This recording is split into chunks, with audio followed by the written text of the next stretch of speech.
to Tea Time with T and J. Today's What guest, up? I have Johnathan Williams for chapter 24. The hustle won't stop. Hey, let's do a Come quick on, come on. cheers. Cheers. Today's drink, I am drinking water because, hydrate before you dihydrate. And it's not an alcohol type of night. What are you drinking, Johnathan? Okay. I am drinking tea, just some sweet tea, just trying to keep it simple. Add Yeah. some flavor though. Mm. All right. So, like I said, I have Mr. Johnathan Williams here with us today. He, fun little fact, he's actually was. I feel like I want to say is, but he was one of my trainers on my team. The way he and I actually met was I saw someone's spirit jersey, one of the cast member ones, and I was like, oh fuck, that's hella cute. And I was like, oh, I asked the cast member, like, oh, where'd you get that at? Or who made it for you? And she's like, oh, Johnathan Williams. And I was like, oh, that's so cool. Wait, who the fuck is Johnathan? Like, you know? And so I like hunted Johnathan down, and you actually created 2 spirit jerseys for me. One to Mm-hmm. celebrate my 10 years with Disney, which is crazy because now Whoop, it's whoop. 12. Well, was 12. and and then you created a Pixar one, since Pixar was my first parade that I worked on with Disneyland Parades. So yeah. So the reason why I brought Johnathan on That's so cool. today is because he is an amazing artist. And I kind of want us to hear his story as how that started. And then also, he sells a lot of his merch on social media, which I think is really hard, but it's great. And that's kind of the direction, obviously, all of us are going these days, with Instagram and Etsy. And I think you told me you even have a website.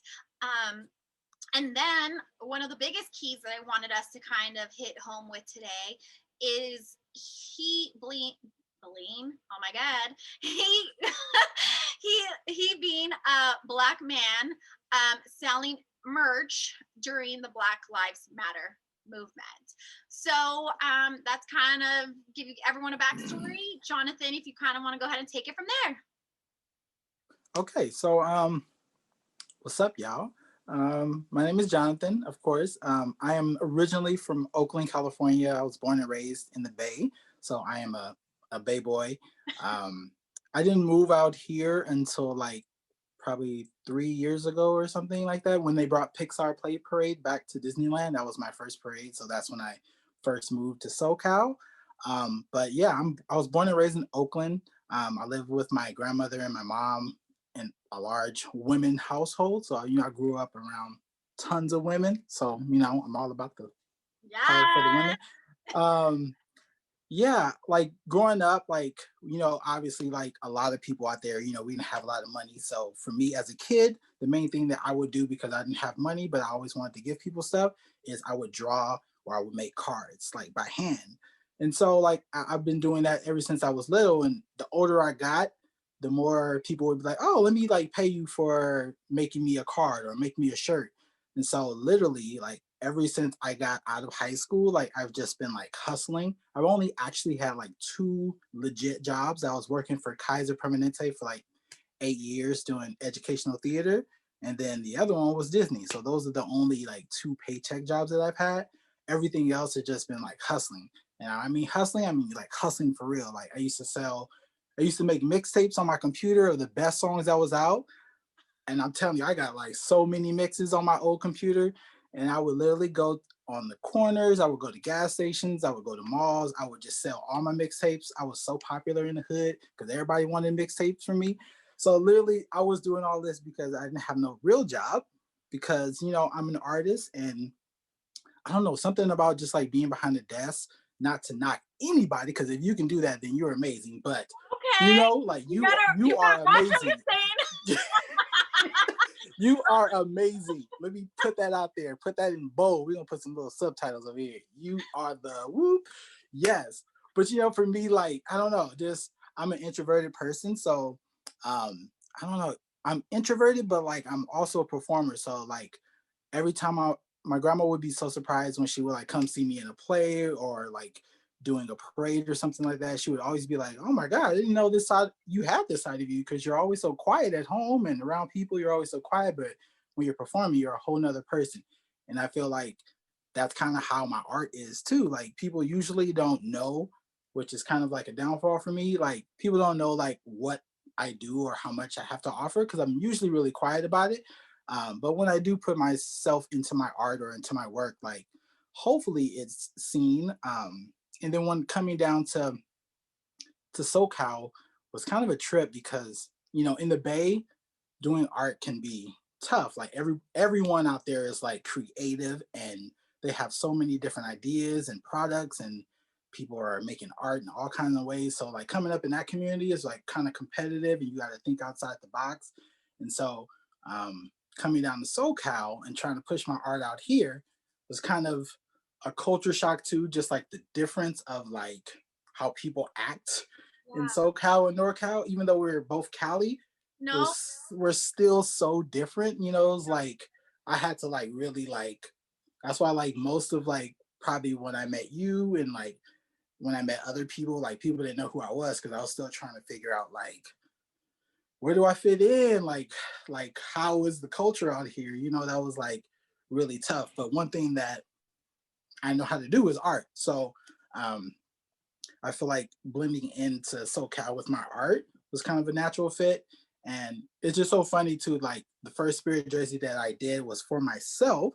And it was only because when I got into Pixar, everyone had these cool jackets of all the parades that they did. They had like Frightfully Fun Parade and they had Pixar from back in the day. They had all these parade jackets. And I was like, man, I'm so naked. I'm just like, oh my gosh, what? I don't have nothing for myself. And I was like, you know what? It's like in high school, like not having a Letterman's jacket. Like Yes, you're like like, oh fuck, I'm not with the in crowd. Like I I don't have. literally was the nerd. I felt like the nerd of the parades. I was like, I am just such a rookie. I don't got nothing. So I saw the Spirit jerseys, the cast member ones, and I was like, you know what? I'm gonna make my own. Cause literally that's always my philosophy. Like it's one of my internal pet peeves. If I see someone wearing something that I have, that's why I like when I go to the park or something and I see someone wearing the same shirt, I'll walk by and be like, oh, that's cool. But on the inside, I'm like, oh, I'm so unoriginal. Oh, Oh, it's just something that I saw that I always want to make my own stuff and have something that's different. And that's something that I like to put into my work too. So that when I'm making something for somebody, if I'm making your jersey, I want no one else to have it. Even if I make the same one, there's going to be something different about it that makes it unique to you. Because I feel like, everyone has something that's unique and everyone wants to be different because we are all different and we should all be able to show that. So that's kind of what I like to do in my art. So well, and I yeah, think I guess it's I think your art speaks for itself. And especially coming, to SoCal from NorCal, and I'm sure it was very difficult for you to make that transition because it is super different.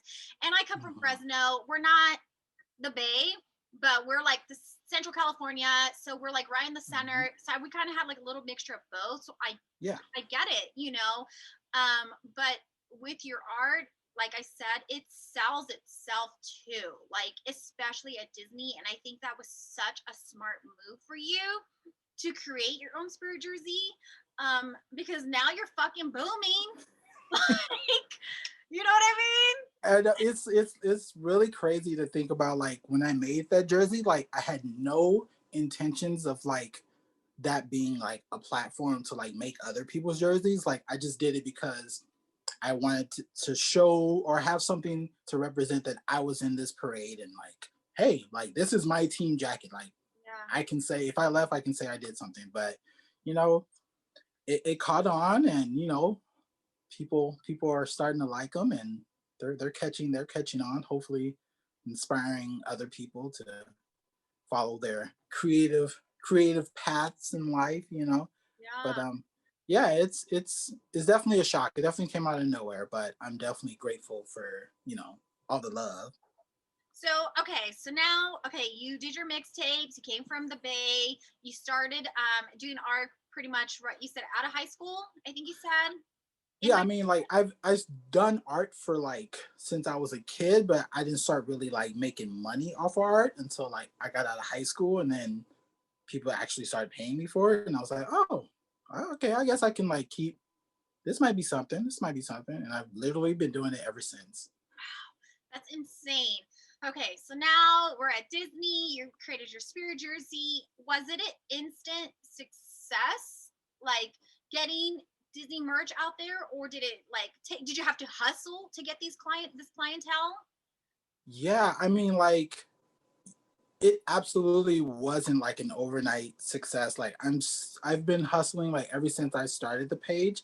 Um, and it's interesting too because being like a male and a black male in this market, um, which you don't see that many black men artists in this in this field of like Disney and like influencers and stuff. And I don't really consider myself an influencer, but like getting started was really hard to like prove like, oh, like this is my work. Like I don't have like sexy pics online and showing chests and all that. I don't have all that to like Sell entice yourself. That's entice people to come in, not to knock anybody that's doing it, because if you got it, flaunt it. But Mhm. I don't. So I just try to do it through art. And every follower that I have like is authentic. Like I've literally earned every single one. And they've been loyal, and I've been trying to come up with products and things that are unique, because also with Disney is everyone loves Disney around the world, which means that if you're a creative person and you love Disney, you're going to come up with something creative. I follow so many amazing other shops online and on Etsy and on Instagram that comes up with so much amazing things. So for me, that like also pushes me to be like, okay, what new can we do? What's something creative that we can do? How can we like mix it up, but also pay homage to like the classical Disney things, but also be like, oh, let's put a little twist on it. That's why I like the Powerline Hamilton. That's like probably like one of the wildest like successful items that I've had, because it was literally just a spur of the moment thing, and I was like, what can we do different with this that shows love for Hamilton, but also love for Disney and Powerline? Like, who doesn't love Powerline? This is true. And I think that's so important because I've talked to people about social media, and I had a friend who was trying to sell her stuff on there. And I told her, I was like, biggest thing is what separates you from everyone else? Mm-hmm. What Mm-hmm. is it? And it's just like you, Jonathan, like I'm kind of curious. I know you said you did the Powerline Hamilton thing, but what do you think is so different about your art rather than someone else's Disney art? Obviously, we're not talking about you being a black man. We already know that's super different. But if someone is just looking at your artwork, what is it to you that separates it from everyone else? um I don't know. I think like I've done a lot of art shows like in the Bay, and then I also done some coming out here too. And one of the things that people tell me a lot is like the colors are pretty vivid. So I definitely love like all types of colors, just like you, like the rainbow. Like I love all those colors too. So like in my work, I want those pieces to really like shine. Like when you see a piece and it's like you can tell that people don't put that much time into it. It's like there's a difference. Like I think the difference is like in my work, you can actually tell that I've put a lot of time into it, which I really do. Like some of the jerseys I work on can take like a day to up to a week, of me working on like one jersey. And like when you break it down like cost wise, like of course I'm losing in the Yeah. overall bigger picture of it. But like I've been doing it for so long, and I care about my work so much and like what I'm giving to other people, that like it is what it is, and eventually like it'll pay off. And I think things are starting to pay off. But like I don't know, I put a lot of work and passion into what I do. Like sometimes I'm like sitting up till like 3-4 o'clock in the morning, like working on something that I want to get out faster than you know and the thing about jerseys is like, because they take so long, I can only do so many. So I will push myself to finish as many as I can, so that I can get to more people, so that they can have something exclusive. um yeah, but it's it's a it's a passion of mine that hopefully comes through in the work and what people see. And I think that is it. I think if anyone, any of you have ever seen Jonathan's art, you can definitely see the passion behind it because it's the attention to detail like you put into the work that you do, which most people they'll be like, okay, this color works, this color's great. No, but like you're blending, you can tell you're blending multiple colors. You can tell that you're putting the little fine tuning of, the details of the face or whatever it is. And I feel like that is what separates you, the attention to detail of that passion that you put behind it because you want to, you're it's your brand, right? Like this is Yeah, literally people are wearing your brand on their bodies, and yeah, it shows that that's so important to you and that you value that. So I think that's really great. yeah. I think, and also like I feel like for me, I definitely don't take advantage of the fact that people pay me to create something for them. Like I didn't grow up having money, so when I wanted something, like going to Disneyland was not an option for my family. Like we did not have no Disneyland money. You can go to the fair. That's your Disneyland right there. You get this little mouse stuffed toy, and you better paint it black. That's your Mickey Mouse right there. That's what you getting. But Disneyland, we ain't got no Disneyland money. You know what I mean? So like when people who take their time, they work, they hustle to get their money, and to even give me $5 for a sticker or however much for a jersey, like I don't take that lightly. So I make sure that like you're trusting me with your time and your money, that I want to make sure that I do the same and that you feel like I'm giving that much back to you. So No, yeah. I love that. And okay, so did you do any artwork before you moved to SoCal and started working for Disney, or is this something that just kind of happened because of Disney? So in the Bay, it's not like Disney is everywhere, but like in the Bay, they're not really like, you don't see everyone just walking around with like Spirit jerseys and Mickey Mouse ears like out here, like just regular, like a Tuesday. You At the know, like store. at the grocery store, just getting quinoa, just getting with Mickey ears. You don't really see that out there.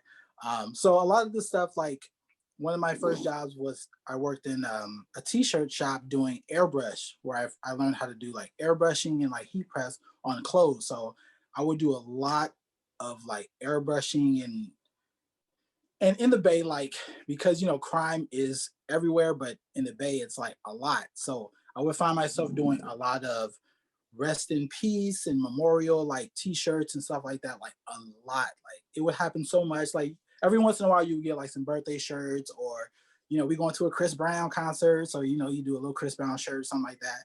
But for the most part it was like a lot of like death and funerals and things like that. And after doing it for like a few years, like internally, like that trauma that you don't notice that kind of falls off with like every customer, because you want to take care of them in this time, in their time of need. They're going through some stuff, so you want to make sure that you're doing your best work. So like after doing that for like so many years, like after a while, it's like, you know what, I think I gotta step back from this, because I'm realizing just like how it's having its toll and its effect on me, like externally, internally, you know what I mean? So that's when I started doing like my own art, like fantasy, like Red Riding Hood, just like making up my own characters. I have so many of my other art on one of my other art page, designed by Face. Like that's where I have like some of my own creations. And so that's usually what most of my actual work consists of. And it wasn't until I was on a trip to Disneyland, like I think it was like five years ago. And one of my friends, we were in the car, and she was like, shout out to Lisa. She literally was like, oh, you know what would be fun? You should make a Disney page and just do Disney artwork. And I was like, oh, that's smart. A lot of people do like Disney. Okay. So I started Disney design, and I was like, okay. So I just started putting a few Disney things here and there. They started picking up, and I was like, oh, okay. And then after I knew it, like it had more followers than my actual original page, and I was like, oh snap, people are like are really liking it. So that's when I started like focusing on more like Disney artwork. And now, I have followers that depend on me. So How many followers do you have on this Instagram page? um I feel like let me see. I haven't checked because I had posted something a while ago about, you know, who we support in the world, and my stance on that, and how I'm a firm believer in like really like backing up what you talk and what you say. And if you say like I support this group of people or I support this person, like, that really tells who you are. So being an ally of all that, I had to put my stance out there, and I lost a lot of followers. And so I think I had like 6,000 followers, and then I posted something, and then it went down to like 5,800 or something like that. And I was like, Wow. oh, I was like, in for the first like day, I was like crushed by it because I was like, oh man, like that sucks. Like every follower, like I hustle to get, like I do everything I can to get each follower. So like that was kind of, it hurt me a little bit. But then I was like, you know what? This amount of people aren't on the same focus and on the same wavelength as me, as far as like who we support and who the overall like goal that we have for the world and for the country. You know what I mean? Like we're not on the same page. And I'm totally cool with that. Like I rather have people following me who are like who support me, who I can support, who can empathize with things that I empathize with, who can see where I'm coming from, who are open enough for me to see where they're coming from. You know what I mean? And so like after a while, I was cool with it. And then you know what? We're back at, I think we're at 6,000 and almost 200. So we're back. You know what? You know. And the what I love so much about what you just shared with everyone is it shows and it proves who you are as a person. It proves what kind of character you are, and that it's not about the money. It's not about the fucking followers. Yes, the followers help bring in the money. Yes, the followers help bring in the sale, the traffic, whatever it is. But at the end of the day, it's your values that matter. Because how can you build this amazing brand of who you are as this artist, as Johnathan Williams, if you put your values aside, you brush them under the rug, you're like, well, you know, it's okay. Like, I need these followers. I built these followers. It's taken me years to get to this. No, fuck that. And, like, you're going to have the people who are really here supporting you and genuinely care about you as an artist, as a person, as a Black man. You know what I Mm-hmm. mean? And like you said, they're going to support you 100% in everything that you believe in. And I think, especially right now, that is so important for everyone to hear this message. You know Mm-hmm. what I mean? And so many Yeah. people are so afraid, well, I don't want to make enemies, or I have to work with this person. Or, I mean, there's so many excuses that people make as to why they're okay with this. But at the end of the day, if it goes against your values and if it goes against what you believe in and what you stand for, it doesn't even fucking matter. Yeah, it really doesn't. Like you won't notice it until like you're too deep into it to really like kind of make that easy change. Like it's like value over quality over quantity, I guess you can say. Like I rather the quality of my followers be supportive than to have 32,000 who are all on different pages and who don't really support me or don't support people that I call myself an ally to.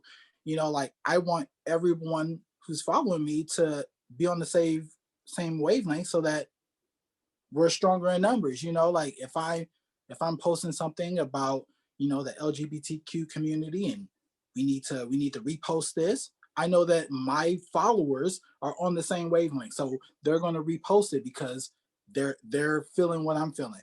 If there was 32,000 and they weren't, maybe they're going to post something opposite of that would hinder or go against it. You know what I mean? So I think like when thinking about followers is definitely quality over quantity. I know people who only have like 200 or 300 followers, but they are followers and they support, they support more than some of these pages that have thousands of followers.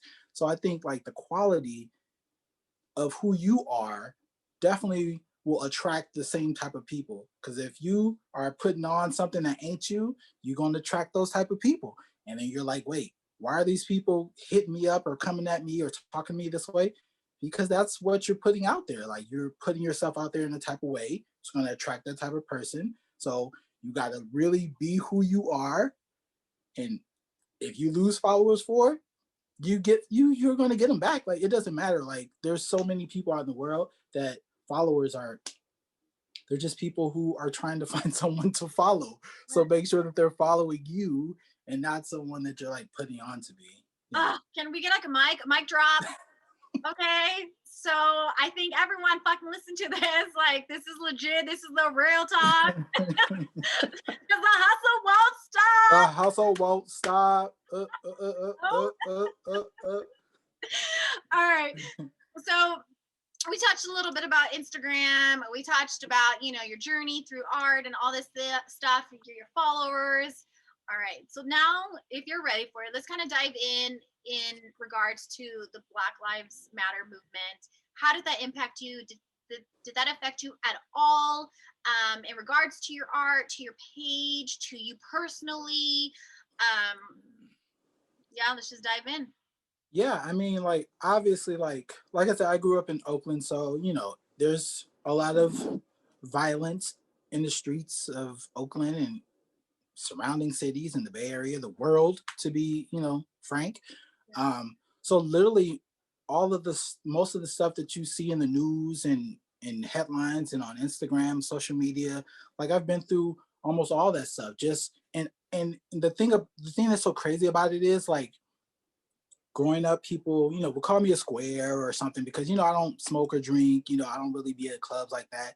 So, I'm a really quiet person. So for a police to stop me, to handcuff me, to harass me, I got harassed when I was like in middle school, I believe. And I was riding my bike on the opposite side of the street, my bicycle, on the opposite side of the street. Police on the motorcycle literally were like, "Oh, get over on the sidewalk," and I was like, "Okay, cool." The whole sidewalk was filled with cars, so there was no way for me to actually get on the sidewalk. So I was looking for an entrance to get on the sidewalk. Next thing I know, I hear, "Boo!" The cop literally turned around on his motorcycle, pulled me over on my bike. Again, I'm in middle school, probably like sixth grade, probably. Yeah. Pulled me over on my bike, arrested me, put me in handcuffs, took everything out of my pockets, put it on his car. And literally, I didn't know what to do because I was trying to get over. I had no way of getting over. And luckily, my best friend, his mom lived right down the street, and she just so happened to be driving by. And she got out the car and she literally demanded, she was like, "No, you let him go. Like, what happened?" She was furious and he let me go. I got my stuff back. And I remember riding my bike all the way back home, crying on my bike because I was scared. I didn't know what I mean? And this happened to me in sixth grade, you know what I mean? And there's stories like this all over. So like when I see stuff like what happened to George Floyd, like the sad reality is like this is our reality, and that's hard to really think about when you're not coming from there. And I think coming down here to SoCal, like I see a lot of people who, you know, haven't lived that life. They don't. They've had a privileged life, and some of that is not to their fault. We're born into it. Some people, and they don't have to really understand what it's like to be looked at in a certain way or be stereotyped or, those things are hard. So for me, I during this whole Black Lives Matter thing, like it hurt because I remember all these stories. I've had people who died to cops. I have people who've been arrested to cops. I have people, like all those things like hurt me and have an effect on me and my family. So like during this whole movement, I was like, I definitely want to make some stuff that, supports, Black lives. And I think it's it's interesting watching how that whole movement affected social media because nowadays, like the trends are in. Like when a trend is in, I think like the Bernie Sanders thing right now that's going around with him sitting in the chair, trends are in, right? They are in. So during the Black Lives Matter, we had the black squares, we had, Arab BLM, the hashtags and stuff, which I'm like, okay, that's cool. But I think the difference that people have to understand is when you're doing it for a trend or to be a part of this movement, not the movement, but like this movement on social media, then it kind of takes away from the actual movement, right? So if you're just posting a black square, but then you don't mention it again any time after that, or you take your black square off when the movement's died down, then you're not really with the movement. And to me, seeing that on social media is like, it's disheartening, but it's also the reality. And I think like it's important for people to really make a stance on those people that you're following. Like, I've unfollowed a lot of people during the Black Lives Matter movement because, if you can't agree that Black Lives Matter, then like that's like a basic thing. Like a black life, it matters. Just like all other lives matter. But right now, and for a long time in history, black lives we've seen have been unjustly, ridiculed and treated. And so anyway, like I wanted to make some stuff. So I made a bunch of products that kind of supported those black lives, and especially those people in Disney who, you know, those black fans of Disney who aren't always represented in a lot of Disney movies. Like there's not that many characters that you can relate to other than like Tiana or Dr. Facilier or Powerline. Like we took Powerline. Powerline is black, so we're gonna make him. He's a dog, but he's the blackest one in the movie, so we're gonna make him black too. We took him. We've adopted him. So like I made I'm Black and I'm Proud, kind of a homage to the Proud Family logo. So, I tried to do a few things just to show like, yes, I'm creating Disney stuff. I'm a part of that world, but I'm also black and I'm also proud of that. And I'm also, proud of the black supporters and content creators and people who are actually doing stuff out there because I think it's just important to support them, not just because they're black, definitely support them. And I think that's a huge thing. Like, I don't want people to be like, oh, I'm going to support you because you're black. No, support me because I'm making art. And hopefully, if you find it good, you're supporting because of that. Like, with the understanding that because I'm black, I'm probably not going to get as much support as someone else who's not. So you can add that in the back, but don't let that be the main reason why you're supporting someone because then you're not really focusing on their craft and you're focusing on something else. So I think that's that's why you see a lot of people on social media who are like following someone or like during the whole Black Lives Matter time, like I got a lot of sales, it was like it was popping. I was like, okay, cool. Like people are actually supporting. When it died down, so did the sales, which is interesting because I'm like, you were riding that wave, that movement wave of the Black Lives Matter. So you were like supporting every black person that you found and you saw online because you wanted to do your part, which is great. But if it stops when the movement stops, then your intentions are kind of lost. So I think it's time. It's a learning spot for people to be like, okay, I only bought a lot of black stuff or a lot of stuff from black content creators or black artists during that time. But I don't think I've ever really done it that much since. Let me change that or let me think about why that is. I think it's important to understand why we're making those choices. I find myself doing that too. Like when I'm supporting people, I'm like, oh, am I only supporting them because it's their birthday? Or is because it's their anniversary or some event happen, like it's we're all human, so we all make those mistakes. But I think because we're human, we're able to learn from those things and grow. And I think there's opportunity for people to grow every single day. Like you can make a mistake. Like you can, even if your intentions weren't for that, like you can like change and be like, you know what? Like I'm just gonna start supporting people because regardless of their skin color or their creed or whatever, like support is just a huge thing. Like you have a group of people that support you, like you're gonna go far, like in whatever you're doing. Like that's why like all my friends, like no matter what they're doing, just like you're doing this tea talk. I'm like, come on, girl, you better tee it up. Come on, you better do that. You know what I'm saying? Like you gotta hype people up and support them Yeah. even when no one else is, you know, even when they don't want it or they don't expect it, because you want that for yourself. I want somebody to do that for me. Like when you know when I'm creating something, I want somebody to be like, dang, you better use them colors, even if they don't know what I'm doing. You better draw that. You better put that pen to the paper.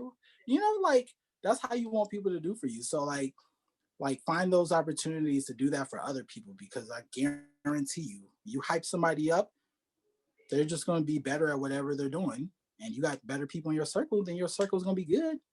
Next thing you know, you got a good bubble, you know. Well, the crazy thing is, I was thinking about that actually today, and how, you have all these followers, you have all these people who are viewing your story, and I don't know if you're like me, but I watch who views my story. That's kind of how I base if I watch their story, if they view my story. But I, I was thinking about it. I was like, all these people who view my story, but yet not one of them ever react to any of my shit. Not ever. A lot of them don't even like my post. And so I started thinking, are any of these people actually watching my story to support me? Or are Yeah. they watching my story to be little chismosas, to, watch what I'm doing, like, because they're nosy?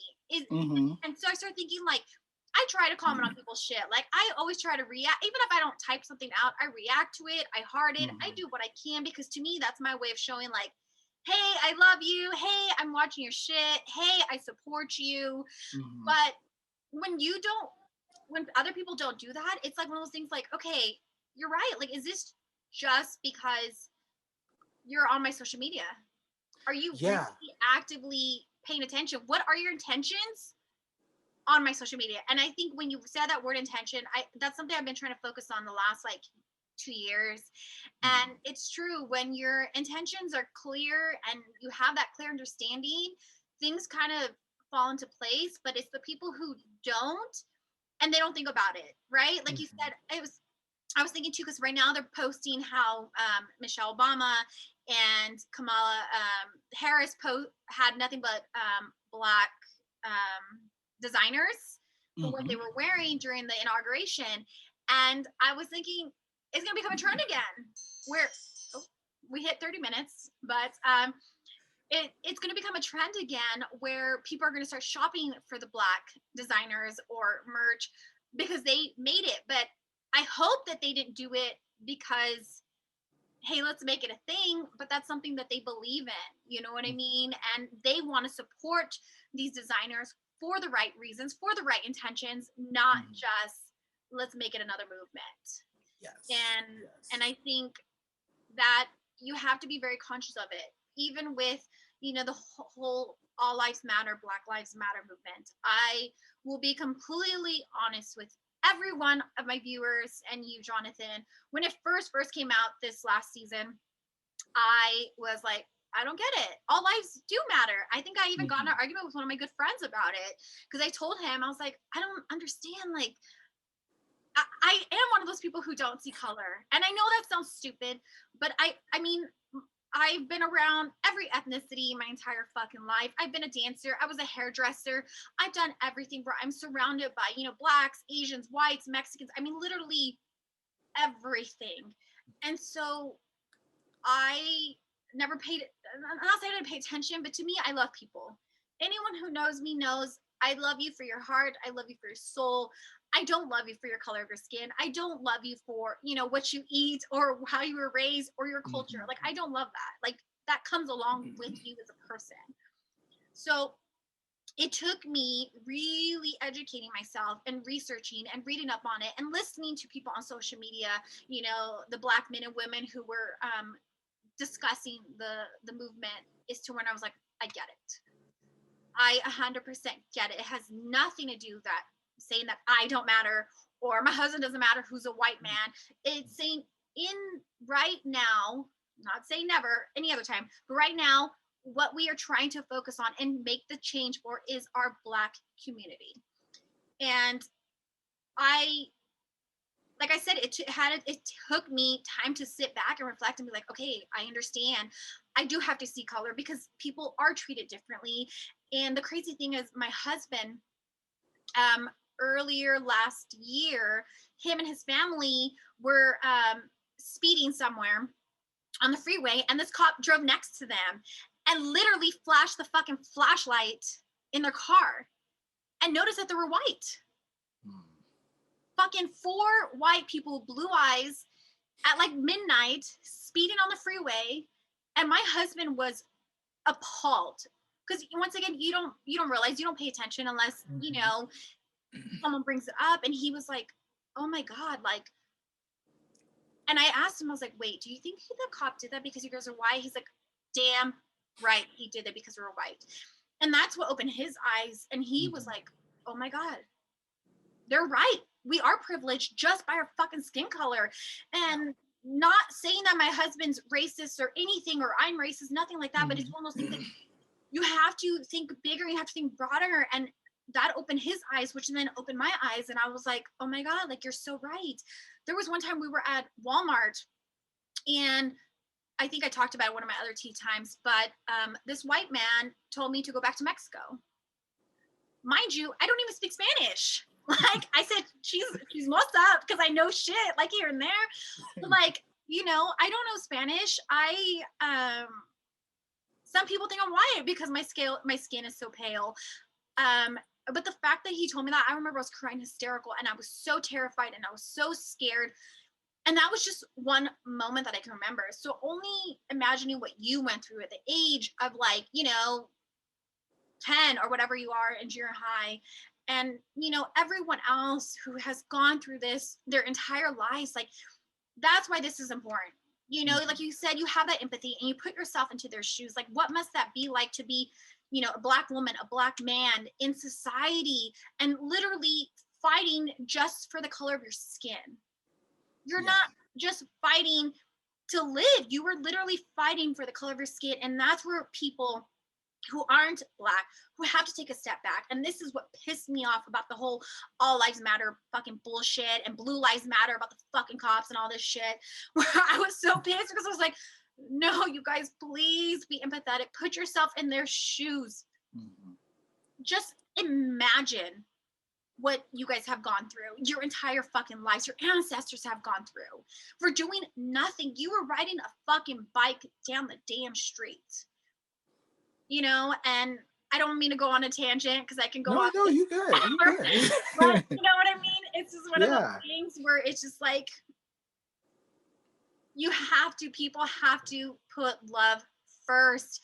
And I'm going to touch on this whole Trump thing with, you know, losing your followers and bullshit. Like, fuck them. Fuck all them. Like, people who aren't going to support you and 100% support you, even if they say they do, oh, but I love you, just because it's who, you know, because it's politics. Don't let politics interfere with our relationship. No, fuck that. You are believing in someone who doesn't believe in me. Yeah. And that's what matters. I think that's what it really is. It's like, I can't say that, Tiara, I support you, but I also support this person that's in charge of, like, putting you down and, like, keeping you down. But I love you though, but I also support this person. It just doesn't like mix well. It doesn't add up, right? I can't say that I support you and also support this person who doesn't support you, who is a person who is oppressing you and saying bad things about you, right?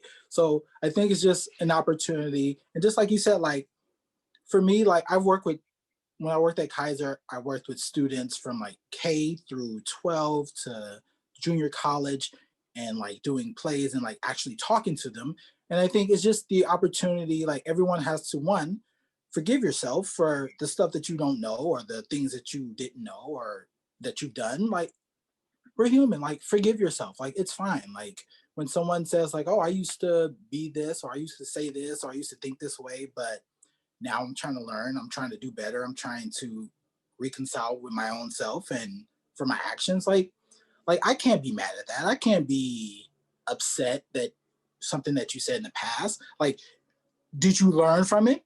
Like, do you understand why that was hurtful to the people that it was affected? Like, do you understand that? Okay, cool. Like, we can move on. We can grow. I think there's opportunity for everyone to grow in some sort of way. Like, there's stuff that I was raised in. I was raised in Oakland, so I was raised around a lot of hard thugs and gangsters, and they would always be like, oh, talking about gay people or talking about this and that. And, that's what I grew up because that's all I knew, like looking back, I can't like fault myself for it because that's what I was surrounded with. That's how I survived in certain situations by, acting like this. But it wasn't until I started working with kids, working with youth that were going through these things that had stories of like coming out and how hard it was and the things that they had to go through that it changed my life. I got to learn, I got to grow, and I was like, you know what, dang, like all those times that I was calling people that or I was saying that, like that was messed up. Like I get it now. Like I understand. Like I can support that person. Like I can also show my support by not supporting someone that's not supporting this group because I call myself an ally, and I think people have to really own that word. I hear it so much, like, oh, I'm an ally of Black Lives Matter. I'm an ally. What's up, man? Like, I'm with you. But you really like if you're gonna call yourself an ally of anybody, of any sort of movement, like really be an ally, like to heart. Like if there's a company that's not supporting this certain group that you're calling yourself an ally with, you can't support them if you're gonna truly be an ally. Like, Yep. and if you don't, I don't eat at Chick-fil-A because literally, they don't support LGBT. literally, I mean, I didn't really grow up on Chick-fil-A, but when I moved to SoCal, like it was a thing, and I was like, oh, what is it? Oh, okay, it's pretty cool. But as soon as I heard that they don't, support the LGBT community, I was like, oh, it's done. Like instantly. Like, of Yep. course, like I want a milkshake from Chick-fil-A. I feel like they're good. I like that. But can I live without it? Absolutely. Like, and will I not support it because they're not supporting someone that I call myself an ally with?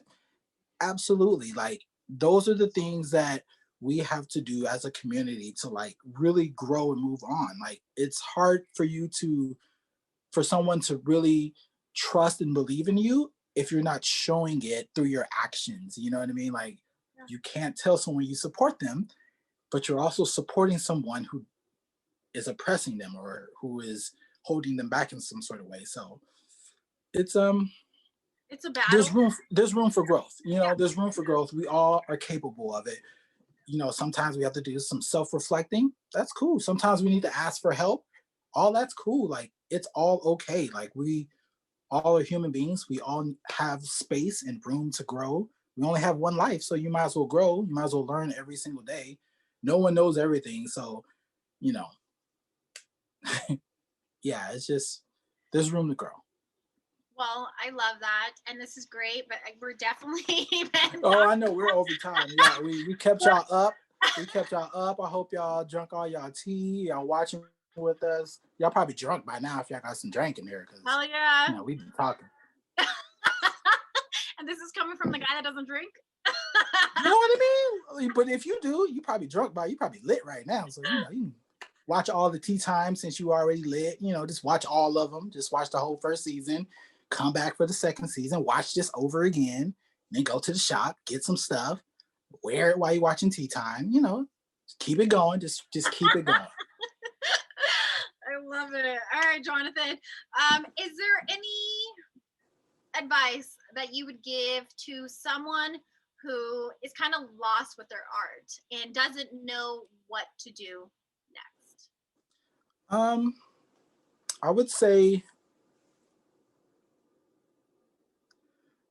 go out your comfort zone. You know what I mean? Like if you find yourself doing one style of art, like if you're using pencils or if you're using color pencils or acrylics or something, try something new. Like literally, that's why my art is so all over the place. Like it's not literally one style because I try to do other stuff to push myself and make things harder for myself to push my creativity. If I'm working with acrylics, I'll change it up to airbrush. If I'm working with airbrush, I'll change it up to watercolor. If I'm done with watercolor, I'll try sculpting and try clay. Like I feel like the more you push yourself, the more you add to your tool belt, the more you can actually pull from. And a thing that was hard for me to really like grasp and sort of still is like making mistakes and being okay with it, and not judging your work or not judging the process in the beginning, because a beginning process is just that, it's a process. So if you're working on something, it's probably going to look ugly at first and you're going to be like, what is this, what am I doing, I just want to throw it away. You know how many art pieces I have that I would literally almost threw away because I was like, what the hell is this, what am I making? And I was like, you know what? We're gonna go this way. We're gonna just stick to it. And then it ends up being like bomb. And I'm like, oh dang, I didn't know I made that. That's cool. So you'll really surprise yourself. And be inspired by others, like literally look at other people, see what they're doing, try it. That may be your new thing. It may not. You may find something, some little nuggets that you can take out of it and add to your own. So the the main thing I guess is just to like keep trying, keep hustling. Like art is a hustle, like hustling to find new ideas, hustling to perfect your craft. It's all a hustle, and you have to consistently commit to it. If that's your thing. If it ain't, like it's cool. You can also be like, this ain't my thing. I tried it. Cool. Move on to something else. But if it is your thing, you gotta hustle and you got to put the time and effort into it and love and the passion. It'll show. It'll show. One more question before we're done. What about a Black artist who, keeps hitting that wall, and whatever form of art that they have, let's say they are just not, they might be scared, they might be intimidated, they might not feel like they have a place to do their art because it's not as common where they're from. Any advice? Yeah. Yeah. I mean, especially for Black artists, I mean, for Black people in general, I feel like we're constantly, we're fighting through a brick wall just to get to the door. You know what I mean? Like it's tough. And but what I will say is that we are persistent. We are resilient. You are resilient. You know what I mean? And just fighting through all these adversities is what will show through your work and is what will connect with people, because authenticity is something that it's hard to fake. That's kind of like a pun in there, but like, but it's true. Like when you see something that's authentic, when someone makes something that's authentic from the heart, from your soul, from your experience, everyone has different experiences, and I think it's important for everyone to put their experiences through their craft. So if you're doing a show like this, you're putting your experiences through it so that people can relate to it. If you're doing your art, you put your experiences through your art because somebody out there is going through or has gone through or probably will go through what they see in your work. And so that's what they're connecting with.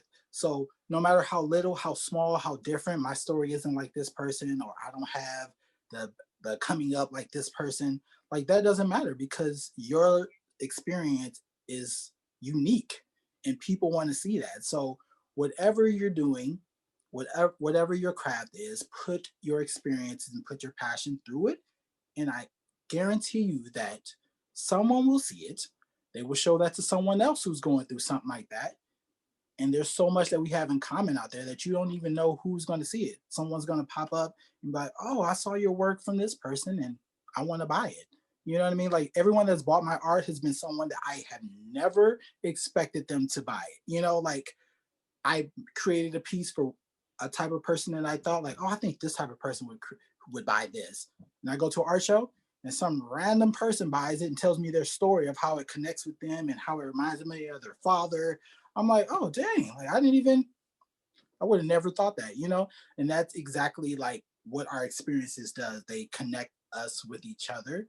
And at the end of the day, once we're all connected, we can all thrive. We can all drink some tea, get it on, you know what I mean? Like that it's all about love. You put your love in your work and love comes back. I love it. You're so amazing. And you already in the last 45 minutes or however long this is, you inspired me so much. And you are such a beautiful soul, Johnathan, and you're so talented and so creative and Thank you. just so intelligent, and just the way you speak, like you're just you're my hero. Thank you. I love you. Well, all right. I think, do you have anything else you'd like to tell my viewers before Uh, we? no, just make sure y'all subscribe to Tea Time with T on YouTube, on Instagram. Make sure you're watching all the episodes. If you haven't watched all the rest, make sure you go back, get your freaking tea ready, sit down, get some conchas, get some snacks, snack it up and just sit back and learn something. You gotta learn something. Oh my god, I love it. All right, and what do you want to throw your Instagram or your website or your Sure. Etsy? If you're not following me already, I have a couple of Instagrams, so cumbersome. So my Disney one is Disney Design, DZYNED. My non-Disney, where you see some of my other type of art, is Design by Face, DZYNEDBYFACE.